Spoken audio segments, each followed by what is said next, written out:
Kitas aplikacijos kūrimo žingsnis – tai dimensijų grupių sukūrimas. Dimensijų grupės gali būti naudojamas tiek parinkčių objektuose, tiek ataskaitų formose ir labai palengvina analizės procesą. Kad tai padaryčiau, atidarysiu dokumento savybių langą, pasirinkdamas komandą Settings, Document Properties.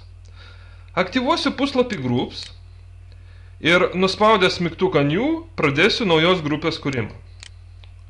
Suteiksiu grupiai pavadinimą pabraukimas gr.prekė.0. Pažymėsiu, kad tai yra ciklinė grupė. Pasirinkęs lentelę prekė, apribosiu galimų laukų sąrašą. Pridėsiu lentelės prekė laukus į grupės laukų sąrašą.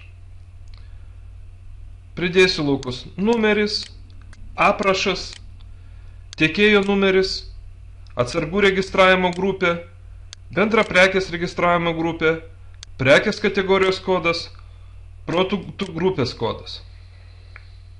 Nuspausiu mygtuką OK, kad baigčiau grupės kūrimą. Sukursiu dar vieną grupę lenteliai prekė.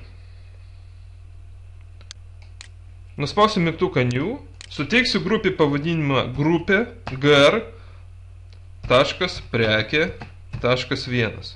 Pažymėsiu, kad yra ciklinė grupė. Pasirinksiu lentelę ir pridėsiu laukus į sąrašą. Numeris, aprašas, tiekėjo numeris, atsargų registravimo grupė, bendra prekės registravimo grupė, prekės kategorijos kodas, produktų grupės kodas. Nuspausiu mygtuką OK, kad baigčiau grupės kūrimą. Kodėlgi aš sukūriau dvi grupės taip pačiai prekės dimensijai?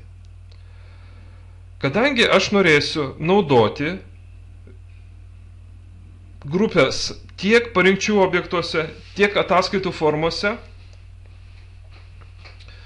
jei naudosiu tik vieną grupę, tai kai pasirinksiu lauką parinkčių objekte, programa parinks tą patį lauką ir ataskaitos formoje, o aš noriu, kad laukus galėčiau pasirinkti nepriklausomai. Todėl grupės su priesaga 0 naudosiu parinkčių objektuose, o su priesaga vienetas ataskaitų formose.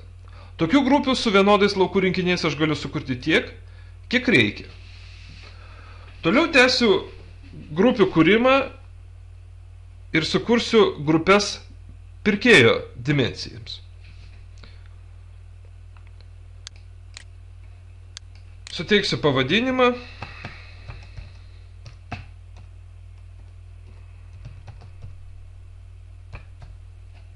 Pažymėsiu, kad yra ciklinė grupė.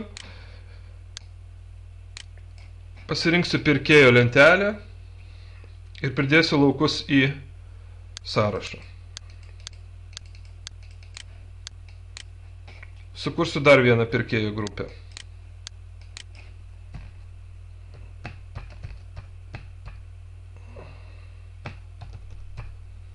Ciklinė grupė,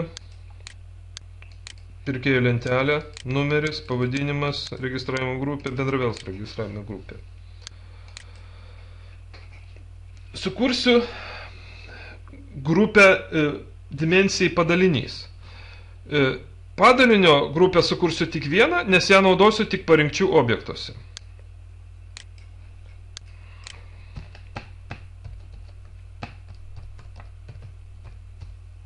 Ciklinė grupė, padalinio lentelė, kodas, pavadinimas. Sukursiu grupę dimensijai vieta.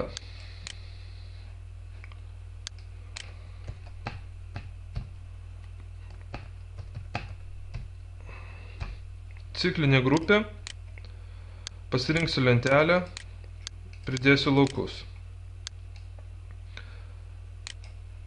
Kadangi grupė vieta naudosiu tik tai parinkčių objekte, todėl sukursiu ją tik tai su priesaga 0. Sukursiu grupę data.